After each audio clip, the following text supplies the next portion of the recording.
Tahu tak korang, berita TV3 pada hujung bulan Oktober ada menyiarkan pasal pakar MH370 telah menemui lokasi nahas dan meminta pencarian dasar laut untuk disambung semula. MH370 hilang pada 8 Mac 2014 semasa terbang dari KLIA Malaysia ke Beijing, China. Kapal dijangka tiba di Beijing pada pukul 6.30 pagi. Aircraft ini mengangkut 239 orang terdiri daripada 227 penumpang dan 12 anak kapal yang dipandu oleh Kapten Zahari Ahmad Shah dan co-pilot Farid Abdul Hamid. Saya akan ceritakan kronologi MH370 setelah berlepas dari KLIA menggunakan landasan 32R. Cerita ini dimulakan pada jam 12.14 pagi. MH370 berlepas dari KLIA menuju ke Beijing, China. Beberapa minit kemudian MH370 mencapai ketinggian pelayaran 38,000 kaki. Aircraft meninggalkan kawasan udara Malaysia. Radar Kuala Lumpur memindahkan aircraft ke pusat kawalan kawasan Ho Chi Minh. Untuk info, setiap negara mempunyai FIR iaitu Flight Information Region.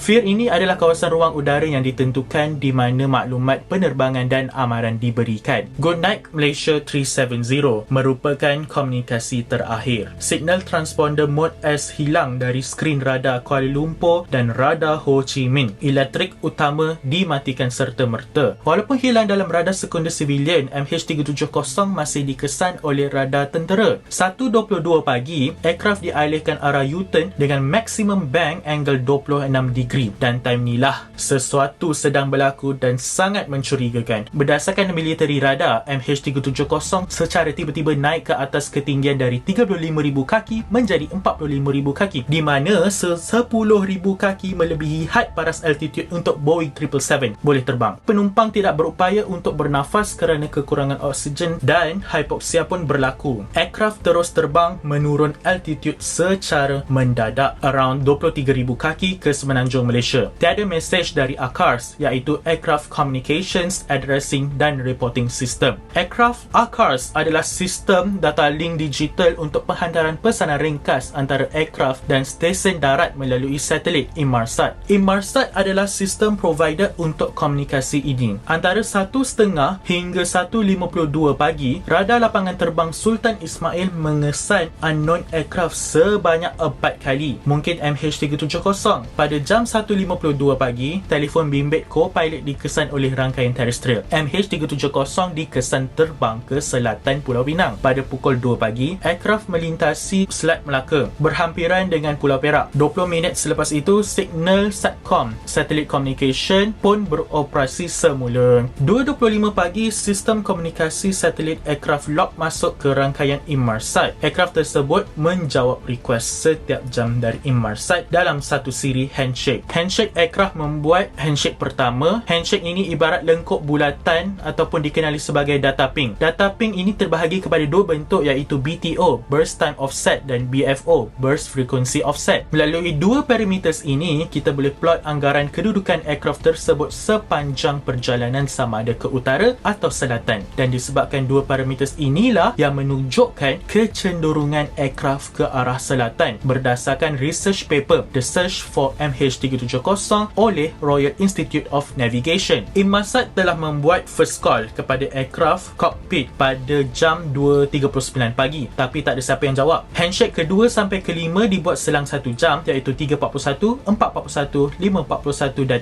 6.41 pagi. Inmarsat telah membuat panggilan second call kepada aircraft pada jam 7.13 pagi, di mana sekali lagi tak ada siapa yang menjawab. Inmarsat handshake ke-6 telah dibuat pada jam 8.10 pagi. Pada jam 8.19 pagi, pemeriksaan Inmarsat handshake ke-7 dibuat oleh aircraft itu sendiri. Handshake terakhir ini tidak lengkap dan merupakan penghantaran data ping terakhir dari MH370. Pada saat ini, MH370 dianggap kehabisan minyak. Akhirnya, MH370 dikatakan merempuh Lautan Hindi Selatan. Dianggarkan kedalaman laut iaitu 5,000 meter bersama 16,404 kaki. Persoalannya, saya kurang pasti adakah pencarian dilakukan serta-merta dalam tempoh 6 jam tersebut. Pencarian aircraft multinational menjadi yang terbesar dan termahal dalam sejarah penerbangan. Saya akan terangkan untuk part seterusnya.